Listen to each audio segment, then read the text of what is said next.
அண்ணன் திருமாவை கை விட்டுற மாட்டோம் அப்படின்னா நீங்கள் என்ன கை விடுறதுக்கு? ஒரு அம்பேத்கரிஸ்டா தன்னை உணர்றாரு, அது வந்து உணர்ச்சி வசப்பட்ட நிலையில் பேசுகிறாரு. அவருடைய பேச்சுக்கள்லாம் பார்த்தீங்கன்னா ரொம்ப ஒரு முட்டாள்தனமான பேச்சாக தான் இருக்கு. திருமாவுக்கு பாடம் சொல்லி கொடுக்குற இடத்துல ரஞ்சித் இருக்காரா?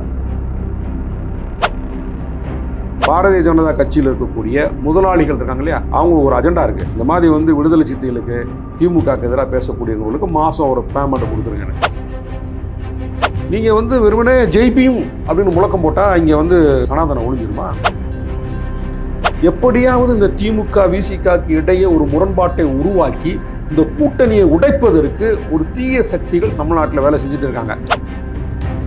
நீங்கள் 1000 பேர் வந்து அம்பேத்கர் பேரில் குட்டி குட்டி இயக்கம் வச்சுக்கிட்டு லெட்டர் பேர் உருவாக்கினாப்புல இங்கே ஒரு மாற்றத்தையும் நீங்கள் பிடுங்க முடியாது. சும்மா இருந்த தலித் மக்கள் மேலே மீண்டும் மீண்டும் வன்முறையான பேச்சை பேசினது ரஞ்சித்.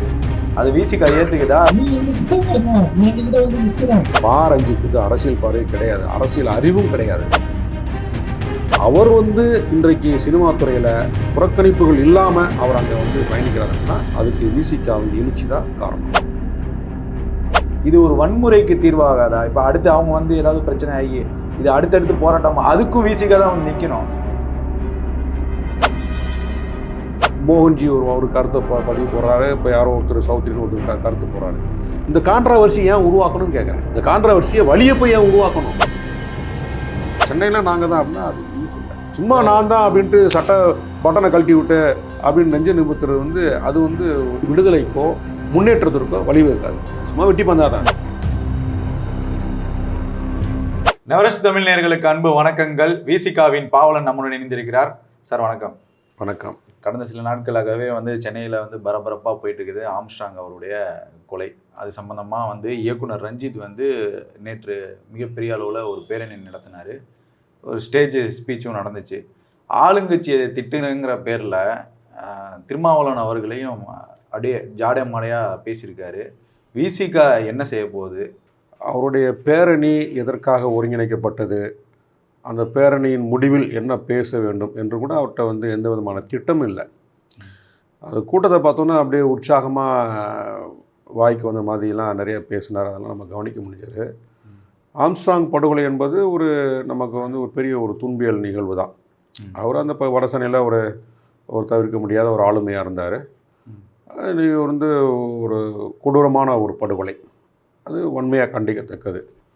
இப்போ அந்த படுகொலைக்கு எதிராக ஒரு பேரணி நடத்திய ரஞ்சித் வந்து என்ன மாதிரி கருத்து பேசியிருக்கணும்? வந்து ரவுடிகளுக்கு எதிராக வந்து பேசியிருக்கணும், ரவுடிகளை வந்து ஒடுக்கணும்னு சொல்லி பேசியிருக்கணும், அந்த பாதிக்கப்பட்ட குடும்பத்திற்கு வந்து நீதி கிடைக்கணும்னு பேசியிருக்கணும், அடுத்தடுத்து வரக்கூடிய தலைவர்களுக்கெல்லாம் வந்து ஒரு பாதுகாப்பு இருக்கணும்னு பேசியிருக்கணும், உண்மை குற்றவாளிகள் வந்து கைது செய்யப்படணும், இந்த ஏற்கனவே இருக்கக்கூடிய குற்றவாளிகளை பின்னாடி இருந்து இயக்கியது யார், அவர்களெல்லாம் கண்டுபிடிச்சி தண்டனை கொடுக்கணும். பொதுவாக தமிழ்நாடு முழுவதும் இருக்கக்கூடிய அந்த விளிம்புநிலை சமூகத்துக்கு மீதான ஒடுக்குமுறைகள், சமூக நீதி, இதை பற்றி தானே அவர் பேசியிருக்கணும். இது மாதிரி எதுவுமே பேசாமல் நீங்களாம் காசு கொடுத்தா வந்தீங்க அப்படின்னு வந்து ஒரு பேசுகிறது, அங்கெல்லாம் கீழே கை தட்டி விசில் அடிக்கிறது அப்படின்ட்டு அவர் என்ன எதற்காக வந்து அந்த பேரணி நடத்தினார், என்ன சொல்ல வர்றாரு அப்படின்னு ஒன்றுமே புரிஞ்சிக்க முடியல. கடைசியில் வந்து ஏதோ நாங்கள் அண்ணன் திருமாவை கை விட்டுற மாட்டோம் அப்படின்னா நீங்கள் என்ன கை விடுறதுக்கு? தலைவர் வந்து இன்றைக்கி விடுதலை சிறுத்தைகள் தமிழ்நாட்டில் ஒரு தவிர்க்க முடியாத ஒரு ஆளுமை, தமிழ்நாட்டின் அரசியல் களத்தின் மைய புள்ளி, தமிழ்நாட்டில் 3வது பெரிய கட்சி, தமிழ்நாட்டிலையும் சரி இன்றைக்கு அகில இந்திய அரசியலையும் தீர்மானிக்கக்கூடிய இடத்தை நோக்கி நகர்ந்துட்டோம். அப்படி இருக்கும்போது நீங்கள் வந்து ஒரு படுகொலைக்கு நியாயம் வேண்டும் அப்படின்னா முறைப்படி தலைவர் எழுச்சி தமிழரை சந்திச்சிருக்கணும். இந்த மாதிரி நான் ஒரு பேரணி நடத்துகிறேன், நீங்கள் வந்து கலந்துக்குங்க, நம்ம வந்து அரசுகிட்ட வந்து ஒரு கோரிக்கை வைக்கக்கூடிய ஒரு பேரணியாக இருக்குன்னா அவர் ஒத்துக்கிறதுக்கு ஒரு வாய்ப்பாக இருக்கும். ஆனால் அப்படி இல்லை. அவங்களாம் வந்து தலித் தலைவர்கள்லாம் ஒருங்கிணைக்கிறேன் அப்படின்னா யார் தலித் தலைவர்? சும்மா அம்பேத்கர் பேரில் லெட்டர் பேடு போட்டுக்கிட்டு பொறுக்கி தின்னிட்டு தர்ற உதிரித்தனமான ஆட்கள் பூரா வந்து தலித் தலைவர்னு அவங்களுடைய பார்வையாக இருக்குது. இப்போ ரஞ்சித் வந்து கடந்த காலத்திலிருந்து அந்த கோரிக்கையை முன்வைக்கிறாரு, தலித் தலைவர்களாக ஒன்றா இருக்கணும். யார் தலித் தலைவர்? இங்கே அவர் பட்டியலிட சொல்லுங்கள், தலித் தலைவர்களாக இருக்கக்கூடியவர்கள் எத்தனை பேர் தமிழ்நாடு முழுவதும் பயணம் பண்ணி ஒடுக்குமுறைக்கு எதிராக, வன்கொடுமைக்கு எதிராக போராடி இருக்காங்க. சாதி மறுப்பு திருமணம் வந்து செய்தபோது எத்தனையோ படுகொலைகள் நடக்குது, அதுக்கு எதிராக போராடி இருக்காங்க. சமூக நீதி, கல்வி, வேலைவாய்ப்பு, இடஒதுக்கீடு பிரச்சனைக்காக என்ன ஒரு செயல் திட்டம் வச்சு யார் போராடிட்டு இருக்கா? வெறுமனே அம்பேத்கர் பேரில் அங்கங்கே சின்ன சின்ன ஒரு குட்டி குட்டி இயக்கத்தை தொடங்குறது, பொறுக்கி திங்கிறது, கட்ட பஞ்சாயத்து பண்ணுறது, பொறுக்கி திங்கிறது. இதுக்கு வந்து தலித் என்ற அடையாளத்தோடு நிறைய வந்து சில சில இயக்கங்கள் நடத்திருக்காங்க. நான் சொல்லி முடிச்சுக்கிறேன். இப்போ இவர்களை எல்லாமே வந்து ஒரு தலைவராக பார்க்குறார் ரஞ்சித். அவர்களில் வந்த கோளாறு தான், பார்வையோட கோளாறு தான். அம்பேத்கர் பேரை சொல்லிட்டு வீதிக்கு வர்றாங்க எல்லோருமே வந்து இந்த மக்களுக்கான தலைவர்கள் கிடையாது. அப்போ மக்களுக்காக எல்லா நேரமும் சமூக, அரசியல், பண்பாட்டு களத்தில் அவர்களுக்கான விடுதலையை வென்றெடுப்பதற்கான கொள்கை கோட்பாட்டோடு யார் களத்தில் நிற்கிறது, அந்த யார் அந்த மக்களை அணிதிரட்டுகிறார்கள் அப்படின்றது தான் அந்த பார்வை வந்து வரணும். அந்த மாதிரியான பார்வை வந்து அவர்கிட்ட இல்லை. ஒரு அம்பேத்கரிஸ்டாக தன்னை உணர்றாரு, அது வந்து உணர்ச்சி வசப்பட்ட நிலையில் பேசுகிறாரு. அது அவருடைய பேச்சுக்கள்லாம் பார்த்தீங்கன்னா ரொம்ப ஒரு முட்டாள்தனமான பேச்சாக தான் இருக்குது. அது அவர் மேலே நாங்கள் வந்து இப்போ வந்து ஒரு குற்றம் சொல்ல, அவர் அதை மாற்றிக்கிறணும். நாங்கள் வந்து அவருடைய போக்குகளை மாற்றிக்கொள்ளணும். நமக்கு தேவை ஆம்ஸ்ட்ராங் படுகொலைக்கு நீதி, அந்த குடும்பத்துக்கு ஒரு நீதி கிடைக்கணும். அந்த படுகொலையில் ஈடுபட்டவர்கள் பின்னாடி இருந்து இயக்கவர்கள் அத்தனை பேரும் வந்து சிறைப்படுத்தப்படணும். இதுதான் தலைவருடைய நிலைப்பாடு, விடுதலை சிறுத்தைகள் நிலைப்பாடு. இப்போ அவர் பேசுகிறப்ப சொல்கிறாரு, ஆம்ஸ்ட்ராங் வந்து ரவுடின்னு சொல்கிறதுல முதலிடத்துல பிஜேபி இருக்குது, பிஜேபிக்காரன் சொல்கிறான், அப்புறம் திமுக காரனும் தொடர்ந்து சொல்கிறான். இப்படி திமுக, அதிமுக, இந்த திராவிட கட்சிகள், பிஜேபி கட்சிகள் ஆம்ஸ்ட்ராங்கை வந்து ரவுடின்னு சொல்கிறாங்க. அவங்க பின்னாடி நீங்கள் கூட்டணி வச்சு செல்றது நியாயமா அப்படிங்கிற மாதிரி ஒரு கேள்வியை வைக்கிறாரு. திரும்ப அரை நூற்றாண்டு கால அரசியலில் வந்து மிகப்பெரிய தலைவர், அதில் மாற்று கருத்தே கிடையாது. திருமாவுக்கு பாடம் சொல்லி கொடுக்குற இடத்துல ரஞ்சித் இருக்காரா? இல்லை. அதாவது இப்போ யாரோட இப்போ கூட்டணி வைக்க சொல்கிறாரு அவர் சொல்லுங்கள் அவரை. அப்பா ரஞ்சித் வந்து அண்ணன் எழுச்சி தமிழரன் திருமா அவர்கள் இவரோட கூட்டணி வைக்கணும்னு அவரை சொல்லுங்கள். தமிழ்நாட்டில் சமூக நீதியை பேசக்கூடிய கட்சி திமுக, ஓரளவுக்கு கொள்கை கோட்பாட்டோடு இயங்கக்கூடிய கட்சி திமுக. பாரதிய ஜனதாவிற்கு நேர் எதிர் நிலையில் வந்து இன்றைக்கு அரசியல் களத்தில் நிற்கக்கூடியது திமுக. அப்போ விடுதலை சிறுத்தைகள் கட்சியோட கொள்கை கோட்பாட்டோடு ஒத்து போகக்கூடிய ஒரு கட்சியோடு தான் நம்ம வந்து கூட்டணி வைக்க முடியும். சும்மா உணர்ச்சி வசப்பட்ட நிலைமையில் அரசியல் ஆதாயத்துக்காக இன்றைக்கி திமுகவோடு நாளைக்கு வந்து அதிமுகவோடு அதில் பாரதிய ஜனதாவோட கூட்டணி வைக்க முடியுமா? பாரதிய ஜனதா வந்து யாருக்கான கட்சி அப்படின்றது நமக்கு எல்லாருக்குமே தெரியும். அது முழுக்க பெரும்பான்மை இந்துக்களுக்கு எதிரான கட்சி தான். இன்றைக்கி சோகால்டு இந்துக்கள் சொல்லக்கூடிய பெரும்பான்மை இந்துக்களுக்கான எதிரான கட்சி தான் பாரதிய ஜனதா. மக்கள் விரோத கட்சி தான் பாரதிய ஜனதா. அப்போ அந்த கட்சிக்கு நேர் எதிராக நம்ம ஒரு ஸ்டாண்ட் எடுக்கிறோம். புரட்சியாளர் அம்பேத்கருடைய கொள்கை கோட்பாட்டின் அடிப்படையில் இந்துத்துவா சித்தாந்தத்தை முன்னிறுத்தக்கூடிய அது கட்சியா அல்லது இயக்கமா, அதற்கு நேர் எதிரான நிலைப்பாடு தான் விடுதலை சிறுத்தைகளோட நிலைப்பாடு.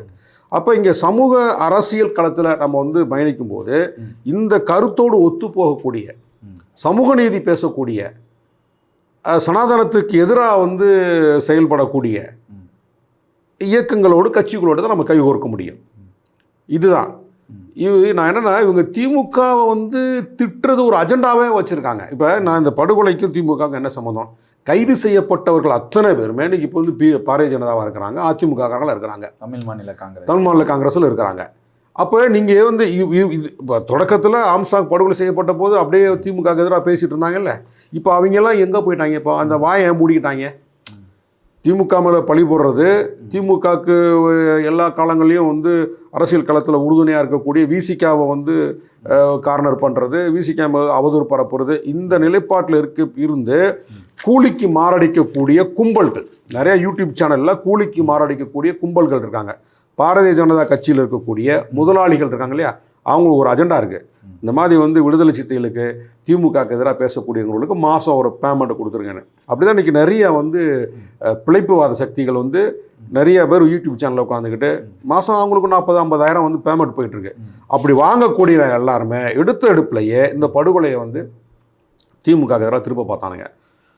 திமுகவுக்கு ஆதரவாக விசிகா இருக்குன்றது வந்து குற்றச்சாட்டை வச்சானுங்க. இன்றைக்கு கைது செய்யப்பட்டவர்கள் யாராக இருக்கிறாங்க? எந்த கட்சியை சேர்ந்தவர்களாக இருக்காங்க? இன்றைக்கி நாட்டு மக்களுக்கு அம்பலமாகி போச்சு. அப்போ ஏன் வந்து இப்போ அன்னைக்கு பேசினவங்க இன்றைக்கே பேச மாட்டாங்க? இப்போ ரஞ்சித்துடைய பார்வை திமுகவை குறை சொல்லி என்ன ஆக போகுதுங்க? திமுக இன்றைக்கு வந்து காவல்துறை செயல்படாம இருந்தா பரவாயில்ல, செயல்படாமல் படிப்படியா இல்ல இன்னும் கைது பண்ணிட்டு இருக்காங்க. இதோட இன்னொரு விஷயம் அப்படின்னா, ஆம்ஸ்ட்ராங் படுகொலை செய்யப்பட்ட போது அவர் மீதான விமர்சனங்கள் எப்படி வந்துச்சு? அவர் வந்து ஒரு ரவுடி, அவரோடு இருக்கக்கூடியவங்க ரவுடி, அவர் கட்ட பஞ்சாயத்து பண்ணக்கூடியவர், ஏற்கனவே ஆற்காடு சுரேஷை வந்து அவருடைய ஆட்கள் வந்து படுகொலை செஞ்சுட்டாங்க, அதுக்கு பலிக்கு பலியாக வந்து அந்த ரவுடி கும்பல் வந்து இவரை வந்து ஸ்கெட்ச் போட்டு தூக்கிட்டாங்க அப்படின்னு தான் ஆரம்பத்தில் அந்த டாக்கிங் அப்படி தான் வந்து போயிட்டு இருந்துச்சு. ஆனால் தலைவர் எழுச்சித் தமிழர் அவர்கள் 3 நாட்கள் அந்த களத்தில் நின்றார். மருத்துவமனைக்கு போனார், அங்கேருந்து அவருடைய ரோல் எடுக்கிறாரு. காவல்துறை அதிகாரி இன்னைக்கு சிட்டி கமிஷனர் அருண்கிட்ட பேசுகிறார். முதல்ல பிஎஸ்பி தொண்டர்களே பார்க்க முடியல, பூரா பேரிகார்டு போட்டு அங்கே வந்து மறைச்சிட்டாங்க. இவர் போய் தான் அதெல்லாம் பேரிகார்டெலாம் எடுக்க வைக்கிறாரு, எல்லோரையும் பார்க்க வைக்கிறாரு. அங்கேயே வந்து பேட்டி கொடுக்குறாரு. இங்கே வந்து இப்போ ஒரு 8 பேரை வந்து சரணடைஞ்சிருக்காங்க, இவங்க மட்டும் இல்லை, இவர்களுக்கு பின்னால் இருக்கக்கூடிய குற்றவாளிகளை வந்து கண்டுபிடிக்கணும், இந்த குற்றவாளிகளை வந்து இயக்கியவர்கள் யாரென்று கண்டுபிடிச்சி அனைவருமே வந்து கைது பண்ணணும் அப்படின்றத வந்து அங்கே அம்பலப்படுத்துகிறார். அதன் பிறகு முதலமைச்சருடைய உதவியாளர்கிட்ட பேசுகிறார், இது வந்து துரிதமான நடவடிக்கை எடுக்கணும். அடுத்து பொதுமக்கள் அஞ்சலிக்கு, இப்போ இந்த பொதுமக்களுக்கு அஞ்சலிக்கு அப்படின்னு வந்து வைக்கப்பட்ட பிறகு அனைத்து தரப்பு மக்களும் சென்று அவர் ஆம்ஸ்ட்ராங்குக்கு ஒரு அஞ்சலி செலுத்துகிறாங்க. இப்படி தலைவர் எழுச்சித் தமிழர் எடுத்த முயற்சியில் தான் ஆம்ஸ்ட்ராங் மீது உள்ள அந்த ஒரு பாசிட்டிவ் ஒரு பார்வை வருது. அந்த கோணங்கள் மாறுது. அது வரைக்கும் இருந்த பார்வை வேறு. அவருடைய பாசிட்டிவ் இமேஜ் வந்து அன்றைக்கி தான் அவருக்கு கூடுது. தலைவர் எழுச்சித் தமிழர் போய் 3 நாள் அடக்கம் செய்கிற வரைக்குமே இருந்து அரசு பள்ளிக்கூடத்தில் வைப்பதற்கு தலைவர் தான் அனுமதி வாங்கி கொடுக்குறாரு, எழுச்சித் தமிழர் அனுமதி வாங்கி கொடுக்குறாரு. இங்கே தான் எனக்கு ஒரு கேள்வி எழுது, என்னன்னா இத்தனை நாட்கள் இவ்வளோ ரவுடின்னு ஆரம்பத்தில் நீங்கள் சொன்ன மாதிரி செய்திகள்லாம் வந்துச்சு, எல்லாம் உண்மை தான், அதில் மாற்றுக்கிறது கிடையாது. இப்படி இருந்த ஒரு ஆம்ஸ்ட்ராங்குடைய கோணத்தை மாற்றினதும் திருமாவுக்கு அதில் முக்கிய பங்கு இருக்குது, அதுலேயும் மாற்றுக்கிறது கிடையாது. இப்படி ஒரு அடிப்படையான ஒரு அரசியல் புரிதல் கூட இல்லாமல் ரஞ்சித்து நேற்று ஒரு வார்த்தை சொல்கிறாரு, ஆம்ஸ்ட்ராங் வந்து சென்னையே கட்டி ஆண்டார் அப்படின்னா அதுக்கு அர்த்தம் என்ன? அப்போது ஆம்ஸ்ட்ராங் ரவுடின்னு ரஞ்சித்தே ஒத்துக்கிறாரா, இல்லை எப்படி? அந்த அந்த அந்த புரிதலை நம்ம எப்படி எடுத்துக்கிறது? அதாங்க, அது தப்பாக வந்து புரிஞ்சு வச்சுருக்காங்க. இப்போ நான் அதோட கண்டினியூட்டியாக நான் சொல்லி முடிச்சிடுறேன். இப்போ பொதுமக்கள் அஞ்சலி செலுத்தும் போது ஒரு பாசிட்டிவ் இமேஜ் வந்து ஆம்ஸ்ட்ராங் மேலே உருவாகுது. அப்படி பொதுமக்கள் அஞ்சலி செலுத்துவதற்கு இங்கே இருக்கக்கூடியவர்கள் எந்த முயற்சியும் எடுக்கலை. இப்போ பிஎஸ்பியில் இவ்வளோ பேர் இருக்கிறாங்க, அவங்க போய் அது கூட அந்த முயற்சி எடுக்கலை. ஆனால் முயற்சி எடுத்தாங்களா எடுக்கலைன்னு நம்ம தெரியாது. ஆனால் அந்த அனுமதியை வாங்கி கொடுத்தவர் வந்து தலைவர் தான். அரசு பேசி அனுமதி வாங்கி கொடுக்குறாரு. அடுத்து தலைவரே பேசுகிறாரு, அடக்கம் செய்கிறதுக்கு அவர் சொந்த இடத்துல அடக்கம் செய்கிறதுக்கு அனுமதி கேட்டு பார்க்குறாங்க. அதுக்கு சில சட்ட சிக்கல்லாம் அவங்க சொல்லி அது மறுக்கப்படுது. அந்த கோரிக்கையும் தலைவர் வைக்கிறாரு. முதலமைச்சருடைய உதவியாளர்கிட்ட பேசுகிறாங்க. இப்படி அந்த எம்ஃபார்ம் பண்ண சொல்கிறாங்க, பாடி 2 நாள் தாங்காது, எம்ஃபார்ம் பண்ண சொல்லி அரசுக்கு சொல்லி அதை எம்ஃபார்ம் பண்ண சொன்னது தலைவர் தான். இப்படி எல்லா விதத்திலையும் ஆம்ஸ்ட்ராங் படுகொலை செய்யப்பட்டு விட்டார். அவர் மீதான வந்து தவறான விமர்சனங்கள் வந்து இந்த இடத்துல வந்து அதை மறைக்கப்படணும். அவர் வந்து ஒரு தேசிய கட்சியோட மாநில தலைவராக இருக்கிறாரு, ஒரு அம்பேத்கரிஸ்ட், அதில் மாற்று கருத்து இல்லை. அம்பேத்கரை பற்றி நிறையா பேசிகிட்டு இருக்கிறாரு, அம்பேத்கருடைய நூல்களை படிக்க சொல்லி இது பண்ணுறாரு, நிறைய மாணவர்கள் வந்து படிக்க சொல்லி என்கரேஜ் பண்ணிகிட்டு இருக்காரு. அப்போ அவர் மீதான ஒரு நன்மதிப்பு வந்து பொதுமக்கள் மத்தியில் உருவாகணும். அப்போ தான் அந்த வழக்கு வந்து ரொம்ப ஸ்ட்ராங் ஆகும். ஒரு நல்ல மனுஷன் அப்போ கொண்டாங்கப்பா, ஒரு லீடர், அவரு ஒரு தேசிய கட்சியில் ஒரு மாநில தலைவராக இருந்தார், அவரை கொண்டுட்டாங்க, இதை விடக்கூடாது அப்படின்ற இந்த எண்ணம் வந்து பொதுமக்கள்கிட்ட கிரியேட் ஆகுதுல்ல. இந்த கிரியேட் ஆகிறதுக்கு வந்து தலைவர் எழுச்சித் தமிழர் அவருடைய அண்ணன் திருமாருடைய பங்கு மகத்தான பங்கு. அவர் தலையிட்டு இதெல்லாம் பண்ண பிறகு தான் ஆம்ஸ்ட்ராங் மீது வந்து நன்மதிப்பு உருவாகி இந்த வழக்கு வந்து ரொம்ப ஸ்ட்ராங் ஆகுது. இல்லை அப்படின்னா அந்த 8 பேரோட இந்த வழக்கு முடிக்கப்பட்டிருக்கும். ஆரம்பத்தில் போய் 8 பேர் சரண்டர் ஆனாங்கல்ல. ஆற்காடு சுரேஷுக்கு வந்து படுகொலை செய்யப்பட்டார், பழிக்கு பழி அவருடைய ஆட்கள் வந்து ஆம்ஸ்ட்ராங்கை போட்டாங்க. இப்படி இது நீர்த்து போக வச்சுருப்பாங்க, முடிச்சிருப்பாங்க. ஆனால் தலைவர் போன பிறகு தான் அதில் வந்து இது பல்வேறு டைமென்ஷனில் மாறி எல்லோரையும் வந்து விசாரிக்கக்கூடிய ஒரு சூழலை வந்து உருவாக்கி தொடர்ந்து வந்து குற்றவாளிகள், உண்மையான குற்றவாளிகள் கைது செய்யப்பட்டாங்க. இதுதாங்க ஒரு தலைவருக்கான ஒரு ஆளுமை, ஒரு அழகு. இதுதான் அவரோட ரோலை வந்து சரியாக செஞ்சுட்டு இருக்காங்க. இதெல்லாம் புரிந்து கொள்ளக்கூடிய வக்கற்றவர்கள் இது வந்து விமர்சனம் பண்ணிட்டு இருக்காங்க.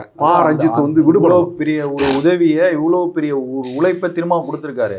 அது ஒரு 2 நிமிஷத்துல உடைக்கிற மாதிரில இருக்கு ரஞ்சித் பேசுனதுல. அதான் அவர் எமோஷனலாக பேசுகிறாரு. அவருக்கு வந்து அரசியல் அறிவுன்றது ரஞ்சித்துக்கு கிடையாது, அரசியல் அறிவு கிடையாது. அம்பேத்கரை வந்து நேசிக்கக்கூடியவராக அவர் இருக்கலாம், ஒரு அம்பேத்கர்வாதியாக இருக்கலாம். ஆனால் யதார்த்தத்திலிருந்து இன்றைக்கி நடைமுறையிலிருந்து ஒரு அரசியலை புரிந்து கொள்ளக்கூடியவராக அவரெல்லாம் இல்லை. ஏன்னா இப்போ அவரை சுற்றி இருக்கிற ஆட்கள்லாம் வந்து திமுகவுக்கு எதிராக ஏதாவது வந்து மோட்டிவேட் பண்ணக்கூடிய ஆட்களாக இருப்பாங்க. எடுத்த எடுப்பில் அப்படின்னு ஒரு அரசாங்கத்தின் மீது நம்ம விமர்சனம் வைக்கலாம், திமுக மீது விமர்சனம் வைக்கலாம், அது தப்பு இல்லை. இப்போ விடுதலை சிறுத்தைகள் நம்ம விமர்சனம், தலைவர் எழுச்சி தமிழர் வந்து விமர்சனம் வைக்கிறாரு, சுட்டி காட்டாரு, கண்டனம் ஆர்ப்பாட்டமே பண்ணுறாரு. பல பிரச்சனைக்கு வந்து திமுக அரசை கூட்டணி கட்சியில் இருக்கக்கூடிய மற்ற கட்சிகள் கூட அந்தளவுக்கு ஆர்ப்பாட்டம் பண்ணலை. ஒவ்வொன்றுக்கும் வந்து அரசாங்கத்தோட கவனத்தை கொண்டு போகணும், இது காவல்துறையோ வருவாய்த்துறையோ ஒரு முறையான நடவடிக்கை எடுக்கணும் அப்படின்றக்காகவே தொடர்ந்து மக்களை திரட்டி இந்த ஆர்ப்பாட்டம் பண்ணிட்டு இருக்காரு. சென்னையில் ஆர்ப்பாட்டம் பண்ணுறார், தமிழ்நாடு முழுவதும் அனைத்து மாவட்ட தலைநகர்களையும் எங்கெல்லாம் அனுப்பி ஆர்ப்பாட்டம் நடத்த வைக்கிறாரு. அப்போ ஒரு தலைவராக இருக்கக்கூடியவர், ஒரு கட்சிக்கு, ஒரு பெரிய கட்சியை வழிநடத்தக்கூடியவர், தன்னுடைய மக்களுக்கு வந்து நம்பிக்கை அளிக்கக்கூடிய அந்த கடமையை வந்து ரொம்ப சரியாக செஞ்சிட்ருக்காரு. அதுக்காக எதுக்கெடுத்தாலுமே வந்து ஒரு கட்சியை வந்து குறை சொல்லக்கூடாது. திமுகவை தட்டி கொடுக்க வேண்டிய இடத்துல தட்டி கொடுக்கணும், கண்டிக்க வேண்டிய இடத்துல கண்டிக்கணும். அந்த நிலைப்பாட்டில் இருந்து தான் நம்ம வந்து ஒரு அரசியல் பயணத்தை இருக்கணும். ஏன்னா நமக்கு வந்து ஒரு தொலைநோக்கு பார்வை இருக்குங்க. இன்றைக்கி வந்து நமக்கு வந்து கொள்கை பகைவர்களை வந்து அடையாளம் காணணும், அவர்களை தான் வந்து வளர விடாமல் தடுக்கணும். நீங்கள் வந்து வெறுமனே ஜெய்பியும் அப்படின்னு முழக்கம் போட்டால் இங்கே வந்து சனாதனம் ஒழிஞ்சிருமா? புரட்சியாளர் அம்பேத்கர் வாழ்க அப்படின்னு சொன்னால் கூட வந்து சனாதனம் ஒழியாது. அப்போ அம்பேத்கரை உயர்த்தி பிடிக்கக்கூடிய நாம், ஜெய்பீம் என்று முழக்கம் எடுக்கக்கூடிய நாம், சனாதனத்திற்கு நேர் எதிராக நின்று போராட்ட களத்தில் நிற்கணும், அரசியல் யுத்த களத்தில் நிற்கணும். அதுதான் வந்து சரியான நிலைப்பாடாக இருக்கணும். நீங்கள் திமுக மீது விமர்சனம் வைங்க வேணான்னு சொல்லலை, மாற்று கருத்து இல்லை. திமுகவுடைய கொள்கை நடைமுறைகளை உங்களுக்கு மாற்று கருத்து தான் தாராளமாக வந்து நீங்கள் விமர்சனம் வைங்க. ஆனால் இங்கே வந்து பாரதிய ஜனதா அந்த சனாதன கொள்கைகளை உள்வாங்கக்கூடிய கும்பல்கள் தொடர்ந்து வந்து எதற்கெடுத்தாலும் திமுக மீது பழி போடுவது, திமுகவுக்கு உறுதுணையாக இருக்கக்கூடிய விசிகா மீது பழி போடுவது, எப்படியாவது இந்த திமுக விசிகாக்கு இடையே ஒரு முரண்பாட்டை உருவாக்கி இந்த கூட்டணியை உடைப்பதற்கு ஒரு தீய சக்திகள் தமிழ்நாட்டில் வேலை செஞ்சுட்டு இருக்காங்க. அந்த தீய சக்திகள் சமூக நீதிக்கு எதிரானவர்கள், சாதி வாழ்க என்று முழக்கமிடக்கூடியவர்கள். சாதி இருக்கட்டும், சனாதனம் வேணும், ஆண்ட பெருமை பேசணும். அதான் இப்போ நீங்கள் சொல்கிறது எல்லாமே ரஞ்சித், இது எல்லாமே வந்து அந்த அந்த சனாதனத்தை உயர்த்தி பிடிக்கக்கூடிய மக்கள் விரோத சக்திகள் வந்து இயங்கிட்டே இருக்குது. அதுக்கு நிறைய ஃபண்டெலாம் வந்து கலெக்ட் பண்ணி கொடுத்துட்ருக்காங்க. அதுதான் அந்த மாதிரி ஆட்கள் வந்து ரஞ்சித்தை வந்து சுற்றி ரஞ்சித்துக்குள்ளே அவருடைய வளையத்துக்குள்ளே வந்து போய் சேர்ந்துடக்கூடாது. ரஞ்சித் வந்து முதல்ல வந்து அவரை தன்னை வந்து மாற்றிக்கணும், அவருடைய அரசியல் மாற்றிக்கணும். யாரை வேணாலும் விமர்சனம் பண்ணலாம், திமுக விமர்சனம் பண்ணலாம், அதிமுக விமர்சனம் பண்ணலாம், ஏன் விசிகாவை கூட ஒரு விமர்சனம் பண்ணலாம். கொள்கை நாங்கள் உயர்த்தி பிடிக்கக்கூடிய கொள்கை, உனக்கு வந்து அந்த கொள்கையில் மாறுபட்ட கருத்து தான் கொள்கை ரீதியாக விமர்சனம் பண்ணுங்க, வேணான்னு சொல்ல. யாரையும் கேள்வி கேட்கக்கூடிய உரிமை இருக்கிறது. ஆனால் குருட்டுத்தனமாக எந்த விதமான தொலைநோக்கு பார்வையும் இல்லாமல், சுய புத்தி இல்லாமல், எடுத்தேன் கவிழ்த்தேன் என்கிற நிலைப்பாட்டில் யாரையும் வந்து குற்றம் சுமத்துவது அது வந்து முட்டாள்தனமான ஒரு போக்கு. இப்போ அவர் ரஞ்சித் வந்து ஒரு நீளம் பண்பாட்டு மையம் வச்சுருக்காரு. அவர் கூட ஒரு நல்ல ஒரு இளைஞர் கூட்டம் வந்து இருக்குது, இல்லைன்னு சொல்ல. அந்த இளைஞர் கூட்டத்தை தலைமை தாங்கக்கூடிய அவர் வந்து சரியான கருத்துக்களை சொல்லணும், சரியாக ஒரு தலைமை பண்போடு வழி நடத்தணும். உணர்ச்சி வசப்பட்டு அவதூறுகளை நம்பி, பொய்யான வதந்திகளை நம்பி அதை அப்படியே மேடையில் பேசக்கூடாது, தப்பாக போயிடும். அது தமிழ்நாட்டில் விடுதலை சிறுத்தைகள் இல்லாமல் அரசியல் சமூக பண்பாட்டு களத்தில் எந்த மாற்றத்தையும் யாரால் நிகழ்த்த முடியாது. நீங்கள் 1000 பேர் வந்து அம்பேத்கர் பேரில் குட்டி இயக்கம் வச்சுக்கிட்டு லெட்டர் பேர் உருவாக்கினாப்புல இங்கே ஒரு மாற்றத்தையும் நீங்கள் பிடுங்க முடியாது. இப்போ அதுதான் குறிப்பாக வந்து இப்போ சென்னை மேயர் வந்து பிரியாவை பற்றியும் அவர் பேசியிருக்காரு. அதான் தப்பான வார்த்தைங்க. ரிசர்வேஷன் சொல்லி 100 தடவை சொல்கிறாரு. சும்மா இருந்த தலித் மக்கள் மேலே மீண்டும் வன்முறையான பேச்சை பேசினது ரஞ்சித். அது விசிகா ஏற்றுக்குதா? ரஞ்சித் மீது வழக்கு சேர்ந்து ரஞ்சித்தை கைது பண்ணலாம்ல? ரிசர்வேஷன் சொன்னதுனால வந்து அது கைது பண்ணணும்னு அவசியம் கிடையாது. மற்ற வார்த்தைகளுக்கு தான் நான் சொல்லுவேன். என்ன சொல்றேன்னா, முதல்ல அந்த வார்த்தையில வந்து மெட்ராஸை வந்து நாங்கள் தான் மெட்ராஸ் அப்படின்னா இங்கே மெட்ராஸில் வந்து மற்ற மதத்தவர்களும் இருக்காங்க, மற்ற சமுதாய மக்களும் இருக்காங்க, மற்ற இன மக்களும் இருக்காங்க. அப்போ இவர் எதை சொல்ல வராரு? அப்போ சென்னையில வந்து வன்முறை சென்னையில வந்து நாங்கள் தான் அப்படின்ற பொழுது வந்து இந்த வாதம் வந்து நமக்கு வந்து தேவையில்லாத வாதம். இன்றைக்கு நாங்கள் தான் அப்படின்றது வந்து சொல்ல வேண்டிய அவசியம் இல்லை. அடுத்து வந்து அவர் மேயரை வந்து அவங்களாம் வந்து மேயரை வந்து நீலாம் ரிசர்வேஷன் சொல்கிறது வந்து அதே மாதிரி இந்த அமைச்சர் கைல்வெளி செல்வராஜ் அவங்களையும் அந்த மாதிரி வந்து ரிசர்வேஷன் சொல்கிறலாம். அவங்களால என்ன பண்ண முடியும்? இப்போ ஒருத்தர் மேயர் ஆகிறதுக்கு தான் நம்ம போராடிட்டு இருக்கோம். மேயர் ஆகிறதுக்காக தான் அரசியல் களத்தில் எங்களுக்கான அதிகாரத்தை பகிர்ந்து கொடு, பவரை வந்து டீசென்ட்ரலைஸ் பண்ணு, அதிகார பகிர்வு. இதெல்லாம் விடுதலை சிறுத்தைகள் நடத்தின போராட்டங்க. சென்னையில் மேயர் பதவி கேட்டு விடுதலை சிறுத்தைகள் கிட்டத்தட்ட வந்து 25 ஆண்டுகளுக்கு முன்பே நாங்கள் கோரிக்கை வச்சுருக்கோம். சென்னை மாநகராட்சியில் வந்து மேயர் பதவியை அது வந்து ரிசர்வேஷன் அடிப்படையில் எஸ்சிக்கு ஒதுக்குன்னு சொல்லி விடுதலை சிறுத்தைகள் வச்ச கோரிக்கை. அது இன்றைக்கு அது நிறைவேறி இருக்கு. அப்படிதான் பார்க்கணும். இதை உள்ளாட்சி தேர்தலில் வந்து இவர் கெடுக்கிற விதமாலாம் இருக்கு. அந்த பகுதியில் மக்களே சொல்றாங்க. இந்த ஒரு வீடியோ கூட வந்துச்சு, மேயர் பிரியாவுக்கு நானும் தான்ப்பா ஓட்டு போட்டேன் அப்படிங்கிற மாதிரி சொல்றாங்க. இப்போ அடுத்து அந்த தலித் மக்களுக்கான ஆதரவு கிடைக்காம போயிரும்ல. அதுதாங்க அவருக்கு அந்த அரசியல் பார்வை கிடையாதுங்க. ரஞ்சித்துக்கு அரசியல் பார்வை கிடையாது, அரசியல் அறிவும் கிடையாது. அவர் உணர்ச்சி வசப்பட்ட நிலையில் தான் எல்லா விஷயமும் பேசிகிட்டு இருக்காரு. இது வந்து இப்போ உள்ளாட்சி தேர்தலில் விளிம்புநிலை மக்களுக்கான அந்த இடப்பகிர்வு வேணும். இது பஞ்சாயத்து ராஜ் சட்டத்தின்படி வழங்கப்பட்டிருக்கு. நமக்கு வந்து இது சுழற்சி அடிப்படையில் சென்னை வந்து இன்றைக்கி எஸ்சிக்கு ஒதுக்குன்னு சொல்லி கேட்டு வாங்கிடணும். அது திமுக வந்து அதை வந்து நிறைவேற்றிருக்காங்க. இது இப்படி தான் பார்க்கணும். இப்போ ஒருத்தவங்க வந்து ஆதிராக நலத்துறை அமைச்சர் பதவிக்கு போய் ஒரு பெண் உட்காந்துருக்காங்கல்ல, அது அப்படி தான் நம்ம பார்க்கணும். ஒரு அதிகாரமுள்ள இடங்களில் பெண்கள் போய் அந்த இடத்துல உட்கார்றாங்க. இதுதான் சமூக மாற்றம். இதுக்கான போராட்டத்தை தான் இன்றைக்கி நம்ம வந்து நடத்திட்டு இருக்கோம். அது வந்து அரசியல் களத்தில் இன்றைக்கி நடந்துகிட்ருக்கு. அதிகார பகிர்வு என்பது அரசியல் களத்தில் நடந்துகிட்ருக்கு. இது உடனே நடக்காது. 2 ஆயிரக்கணக்கான ஆண்டுகளாக வந்து சாதியாக இந்த சமூகம் வந்து பிரிஞ்சு கிடக்கு. அப்போ இந்த பிரிஞ்சு கிடக்கக்கூடிய இந்த சூழலெல்லாம் உடனே மாற்ற முடியாது. ஆனால் ரஞ்சித்துடைய இந்த வளர்ச்சிக்கு திரும்பவும் ஒரு காரணம் தான். கண்டிப்பாக அப்படிப்பட்ட ஒரு திருமாவை ஆப்போசிட்டா இப்ப பேசுறத விசிகா வந்து இனிமே புறக்கணிச்சிடும் தானே ரஞ்சித்? இல்லை அப்படி இல்லை. நான் என்ன சொல்ல வரேன்னா, உள்நோக்கத்தோடு அவர் வந்து விடுதலை சிறுத்தைகளுக்கு எதிராக பேசுகிறாரா அப்படின்றது நமக்கு தெரியாது. நான் மறுபடியும் சொல்கிறது, அவர் அறியாமலை பேசுகிறாரு. மறுபடியும் அவருக்கு உள்நோக்கம்லாம் கிடையாது. இல்லை, உள்நோக்கம் இருந்தால், ஏன்னா தலைவர் ஒரு பேட்டியில் சொல்கிறாரு, என்னுடைய பிள்ளைகள் அப்படின்றாரு. ரஞ்சித்தையும் மாரி செல்வராஜையும் என்னுடைய பிள்ளைகள்னு சொல்கிறாரு. ஒரு தந்தை ஸ்தானத்தில் இருக்கிறாரு. தலைவர் எழுச்சி தமிழர் வந்து அவங்க 2 பேர்த்துக்கும் ஒரு தந்தை ஸ்தானத்தில் இருக்கிறாரு. அதனால் அவங்க வந்து ரஞ்சித் வந்து தலைவருக்கு எதிரானவர் அல்ல. அதை நான் பதிவு பண்ணிடுறேன், எதிரானவர் அல்ல. ஆனால் அவருக்கு வந்து தெரியாமல் பேசுகிறாரு. எதை பேசணும் எதை பேசக்கூடாது அப்படின்னு தெரியல. யாரை எதிர்க்கணும் யாரை எதிர்க்கக்கூடாது அப்படின்னு அவருக்கு தெரியல. அது தெரிஞ்சால் இதை பேச மாட்டார். இன்றைக்கு சினிமா எடுத்துக்கலாம். சினிமா வந்து பயங்கரமாக வந்து அரசியல் களத்தில் எந்த அளவிற்கு சாதி ஆதிக்கம் இருக்குதோ அதே மாதிரி சினிமா களத்தில் இருக்குது. அது மறுக்க முடியாது. இன்றைக்கு ரஞ்சித்து போன்ற ஆட்கள் அந்த இடத்துக்கு வரும்போது ஒரு ஸ்பேஸ் உருவாயிருக்கு, இவர்களுக்கான ஸ்பேஸ், ஒரு இடம் உருவாயிருக்கு அப்படின்னா அது விடுதலை சிறுத்தைகள் என்கின்ற ஒரு மாபெரும் பேரியக்கம் அரசியல் சமூக களத்தில் ஆற்றிய ஒரு மாற்றம். தலைவர் எழுச்சி தமிழர் அவர்களால் உருவாக்கப்பட்ட இந்த சமூக அரசியல் பண்பாட்டு களத்தில் உருவான மாற்றம் தான் அரசியல் களத்தில் இவர்களுக்கான ஒரு ஸ்பேஸ் வந்து உருவாயிருக்கு. அப்போ இன்றைக்கு துணிச்சலாக ரஞ்சித் வந்து சினிமாவில் வந்து நான் இவன் தான், நான் என் அடையாளம் இதுதான் அப்படின்னு வந்து ஓப்பனாக டிக்ளேர் பண்ணுறாரு. பண்ணி நிலச்சி நிற்கிறார். அதில் நிலச்சி நிற்கிறார் அப்படின்னா அதற்கு வந்து அவருடைய சாமர்த்தியம் மட்டும் இல்லை, அந்த நிலைத்து நிற்கக்கூடிய அந்த ஸ்பேஸ், அந்த இடத்தை எது உருவாக்கி கொடுத்தது என்றால் விடுதலை சிறுத்தைகள் நடத்திய போராட்டங்களும் அரசியல் களத்தில் ஆற்றக்கூடிய உருவாக்கிய அந்த மாற்றங்கள் தான் கொடுத்துட்டார், உருவாக்கிட்டார். பக்காவான அரசியலை வந்து அரசியல்வாதிகள் எங்களை மாற்றிட்டார். நீ எங்களுக்கு நிகராக வந்து அரசியல் பேசுறதுக்கு ஆளே கிடையாது.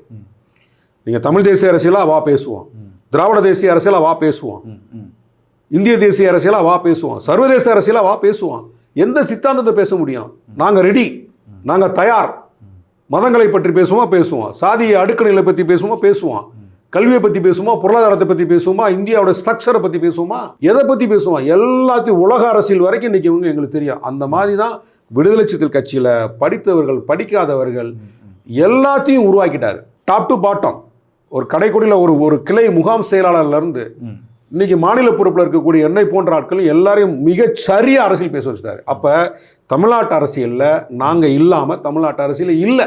இது குறிப்பிட்ட சில பேருக்கு இல்லை, தமிழ்நாடு முழுவதும் எல்லா மாவட்டங்களிலும் எல்லா ஒன்றியங்களிலும் எல்லா கிராமங்களிலும் இருக்கக்கூடிய இந்த சமூகத்தைச் சேர்ந்த இளைஞர்களுக்கு ஒரு பெரிய மாற்றத்தை, ஒரு தொலைநோக்கு பார்வையை உருவாக்கி கொடுத்துட்டார், அரசியல் பார்வை. அப்படி இருக்கும்போது இன்றைக்கு தவிர்க்க முடியாத ஒரு இடத்தை நோக்கி விடுதலை சிறுத்தை இருந்துட்டோம். இந்த மாற்றம் தான் இன்றைக்கு எல்லா துறைகளையும் சினிமாவில் ஒரு மாற்றத்தை கொடுத்துருக்கு. சினிமாவில் ஒரு மாற்றத்தை கொடுத்துருக்கு. ஏன்னா எங்களை எதிர்த்து யாரும் எதுவும் பண்ண முடியாது. விடுதலை அரசியல் காலத்தில் விடுதலை சிறுத்தையில் புறக்கணிச்சிட முடியுமா? புறக்கணிக்க முடியாது.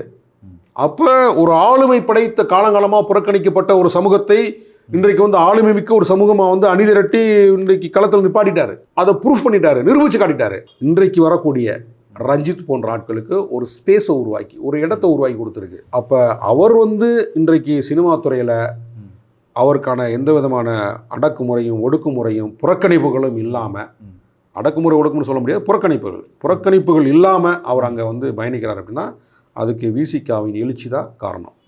இப்போ தொடர்ந்து ஒரு தலித் தலைவர் இறந்துட்டார். ஒரு தலித் தலைவர் ஆம்ஸ்ட்ராங் இறந்துட்டார்.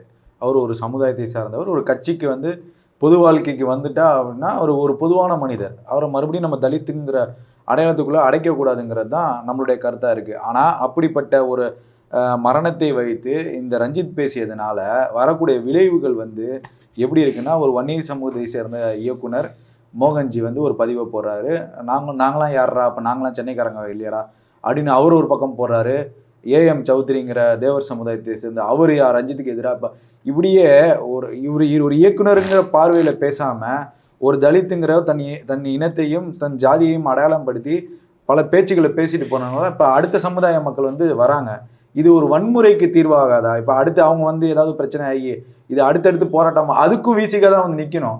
அதுக்கும் ரஞ்சித்துக்கு விசிகா தான் சப்போர்ட் பண்ணணும். அப்போ இந்த பிரச்சனை இப்போ இப்படி பல்வேறு கோணங்களில் திரும்புது இல்லை, இதை எப்படி பார்க்குறது? நம்ம எந்த இடத்தில் எதை பேச வேண்டும் அப்படின்றது தெரியல. அவர் அரசியல்வாதி கிடையாது. அரசியல்வாதி ஆகிறதுக்கான பக்குவம் கடுகளவும் அவர்கிட்ட கிடையாது, கிஞ்சிட்டும் கிடையாது. அவர் ஒரு சினிமாக்காரர், அவ்வளோதான். தன்னை ஒரு அம்பேத்கர்வாதியை முன்னிறுத்திக்கிறாரு. இந்த எமோஷனில் இருந்து தான் இப்போ ஆம்ஸ்ட்ராங் படுகொலை நடந்திருக்கு. அதுக்கான அந்த நீதியை எப்படி கிளைம் பண்ணுறது, அதுலேருந்து தான் அவருடைய பார்வை விரிவடையணும். அது தெரியல. இப்போ அவர் கூட ஒரு ஒரு 500 பேர் 1000 பேர் 5000 பேர் கூட போகிறாங்க அப்படின்னா அந்த மாசை பார்த்த உடனே உணர்ச்சி வசப்படக்கூடாது. ஒரு செயலுக்கு தலைமை தாங்கக்கூடியவர்கள், தன்னை நம்பி ஒரு 100 பேர் வராங்கன்னா அந்த 100 பேருக்கும் தலைமை தாங்கக்கூடியவர்கள் தலைமை பண்போடு அவர்களை வழி நடத்தணும். எதை சொல்ல வேண்டுமோ அதை சொல்லணும். ஃபாலோவர்ஸ்க்கு நம்ம ரொம்ப சரியாக சொல்லிக் கொடுக்கணும். இல்லாட்டி அது தப்பாக போயிடும். இல்லாட்டி நம்மளுடைய ஃபாலோவர்ஸை நமக்கு எதிராக மாறிடுவாங்க. அவர்களால் நமக்கு ஆபத்து வந்துடும். அந்த மாதிரியான தப்பான வேலைகளை ரஞ்சித் செய்யக்கூடாது. இப்போ தெரியாதனமாக வார்த்தையை விட்டோன்னே மோகன்ஜி ஒரு கருத்தை பதிவு போடுறாரு. இப்போ யாரோ ஒருத்தர் சௌத்ரின்னு ஒருத்தர் கருத்து போடுறாரு. இந்த கான்ட்ராவர்சி ஏன் உருவாக்கணும்னு கேட்குறேன். அதுதான் கேட்குறோம். இந்த கான்ட்ராவர்சியை வழியை போய் ஏன் உருவாக்கணும்? நான் வட சென்னையில் இன்றைக்கி முழுக்க மார்வாடிகள் குடியேறிட்டாங்க. அண்டை மாநிலத்தை சேர்ந்து நிறையா குடியேறிட்டாங்க. குடியேற தப்பு கிடையாது. ப்ராப்பர்ட்டி பூரா அவங்க கையில் போயிடுச்சு. வட சென்னையில் எடுத்துக்கிட்டிங்கன்னா முழுக்க ப்ராப்பர்ட்டி ஃபுல்லாகவே மார்வாடிகள் கையில் போயிடுச்சு. மைய சென்னையிலேருந்து அப்படியே வட சென்னையில் முழுக்க அவங்க போயிடுச்சு. தென் சென்னையில் மார்வாடிகளோட ஆதிக்கம் கிடையாது. தென் சென்னையில் பார்த்திங்கன்னா அது டெவலப்டு ஏரியா. அப்படியே வேறு டிஸ்ட்ரிக்ட்லேருந்து வர்றவங்க, மாவட்டங்கள்லேருந்து வர்றவங்க அப்படியே பண்ணிட்டாங்க. நிறைய பில்டர்ஸ், ரியல் எஸ்டேட் பில்டர்ஸ் கட்டி விற்றுட்ருக்காங்க. இது தென் சென்னையோடது. மைய சென்னை வட சென்னையை பார்த்திங்கன்னா ஏற்கனவே அது செட்டில்டு ஏரியா, அப்படியே இருந்த இடம் தான் அது. அப்போ அங்கே இருக்கக்கூடிய பழைய வீடுகளை வாங்குறது, சும்மா பழைய இடங்களை வாங்கி மார்வாடிகள் ப்ராப்பர்ட்டியாக மாற்றிட்டாங்க. அப்போ அங்கே இருக்கக்கூடிய மண்ணின் மைந்தர்கள், மண்ணின் பூர்வ குடிமக்களுடைய சொத்துக்கள் இன்றைக்கு குறைந்து கொண்டு தான் வருது, இல்லைன்னு சொல்லலை. அவங்க ப்ராப்பர்ட்டிலாம் கையை விட்டு போயிடுச்சு. ஒரு காலத்தில் யார் அதிகமாக இருந்தாங்களோ அவங்களுக்கான ப்ராப்பர்ட்டி இல்லை. இப்போ நார்த் மெட்ராஸ் அதுக்கு என்ன பலியாகாமல் இருக்குமா? ஆகும். ஏன்னா அது நார்த் மெட்ராஸ், சென்னையில் வட சென்னை அப்படின்றது ரொம்ப முக்கியமான ஒரு பகுதி. ஒரிஜினல் சென்னை அதுதான், பூர்வீகம் சென்னை அப்படின்னா சென்னை அதான், சென்னை ஒன்று அதான். அப்படிப்பட்ட இடத்துல வந்து மண்ணின் மைந்தரால் இருக்கக்கூடிய அந்த மக்கள் வந்து தொழில் ரீதியாகவும் டெவலப் ஆகலை, எஜுகேஷன்லையும் பெருசாக டெவலப் ஆகலை, அரசு பணிகளுக்கும் பெருசாக டெவலப் ஆகலை, போகலை. அரசு பணிகள் நோக்கி நகரலை, கல்வியை நோக்கி நகரலை, பெரிய ஒரு தொழிலதிபர்கள் வந்து உருவாகலை. ஒரு சிலர் அங்கங்கே உருவாகியிருப்பாங்க, அது பெருசாக மாற்றம் கிடையாது. மார்வாடி வந்து 100 பேர் வராங்க, 100 பேர் முதலாளி தானே. மார்வாடி 100 பேர் இருக்காங்க, 100 பேர் முதலாளி தான். மண்ணின் மைந்தர்களாக இருக்கக்கூடிய பறையர் சமூகத்தைச் சேர்ந்தவர்கள் அங்கே வந்து லட்சக்கணக்கில் இருக்கிறாங்க. ஆனால் எத்தனை பேர் நீங்கள் ஒரு தொழிலதிபராக உருவாகிருக்கீங்க? உருவாகலை. எத்தனை பேர் வந்து ஒரு ஐஏஎஸ் படிச்சிருப்பீங்க, ஐபிஎஸ் படிச்சிருப்பீங்க? யாரும் உருவாகலை. எத்தனை பேர் டாக்டர் உருவாக்கிறீங்க? உருவாகலை. இப்போ இந்த பார்வையிலேருந்து தாங்க அந்த மக்களை வந்து வழி நடத்தணும். அப்படி தான் நம்ம பார்க்கணும். நாங்கள் தான் அப்படின்றது வந்து அதனால என்ன யூஸ்? அதனால் ஒன்றுமே இல்லை. சென்னையில் நாங்கள் தான் அப்படின்னா அது யூஸ் இல்லை. நாங்கள் தானா? உன் கையில் என்ன அதிகாரம் இருக்குது? அதிகாரம் இல்லைல்ல. பாப்புலேஷனில் இருக்கலாம், மக்கள் தொகையில் பெரும்பான்மையாக வந்து பறையர் சமூகம் இருக்கலாம், ஆனால் அவங்களுக்கான அதிகாரம் என்ன இருக்குது? அரசியலில் என்னவா இருக்கீங்க? திமுக, அதிமுக, காங்கிரஸ், இன்றைக்கு இருக்கக்கூடிய பாரதிய ஜனதா உட்பட எந்த கட்சியால் இருந்தாலும் என்ன இப்போ பொறுப்பு கொடுத்துருக்காங்க? எனக்கு தெரிஞ்சு அவைத்தலைவர் அல்லது இந்த பகுதி செயலாளர் அல்லது வட்ட செயலாளர். இது இன்றைக்கு நேரம் இல்லைங்க, எம்ஜிஆர் அந்த காலத்துலேருந்தே தொடருது. நீங்கள் வந்து ஆதி காலத்துலேருந்தே இந்த இப்படி தான் இருக்குது. அது தேசிய கட்சியானாலும் சரி, மாநில கட்சியானாலும் சரி. சரி, சென்னையில் வந்து பறையர்கள் பாப்புலேஷன் அதிகம், அப்போ அவர்களுக்கு முக்கியத்துவம் கொடுப்போம், மாவட்ட செயலாளர் கொடுப்போம் அல்லது மாநில பொதுச் செயலாளர் பதவி கொடுப்போம் அப்படின்னு எந்த பெரிய கட்சிகளுமே வந்து அதை கொடுத்து என்கரேஜ் பண்ணலை. எம்பியில் அவங்களுக்கு அதிகமான வாய்ப்பு கொடுப்போம், எம்எல்ஏக்கள் அதிகமான வாய்ப்பு கொடுப்போம் அப்படின்னு பெருசாக வந்து பெருசு. அப்போ உங்களுடைய பார்வை வந்து அப்படி தான் போகணும், அப்படி தான் போகணும். அரசியல் ரீதியான போராட்டம், அரசியல் அதிகாரத்தை நோக்கிய நகர்வு, இப்படி தான் அந்த மக்களை அணியப்படுத்துகிறோம். அந்த அணியப்படுத்துறதுக்கு அவங்களுக்கு எஜுகேஷன் ரொம்ப முக்கியம், கல்வி முக்கியம். அப்போ அந்த கல்வியை சொல்லிக் கொடுக்கக்கூடிய, அதை நோக்கி நகரக்கூடியதாக இருக்கணும். சும்மா நான் தான் அப்படின்ட்டு சட்ட பட்டனை கழட்டி விட்டு அப்படின்னு நெஞ்ச நிமித்துறது வந்து அது வந்து விடுதலைக்கோ முன்னேற்றத்திற்கோ வழிவகுக்காது. சும்மா வெட்டி பந்தாதான். இவ்வளவு நேரம் பல்வேறு கேள்விகளுக்கு பதிலளித்ததுக்கு நெவரஸ்ட் தமிழ் சார்பாக நன்றி. நன்றி.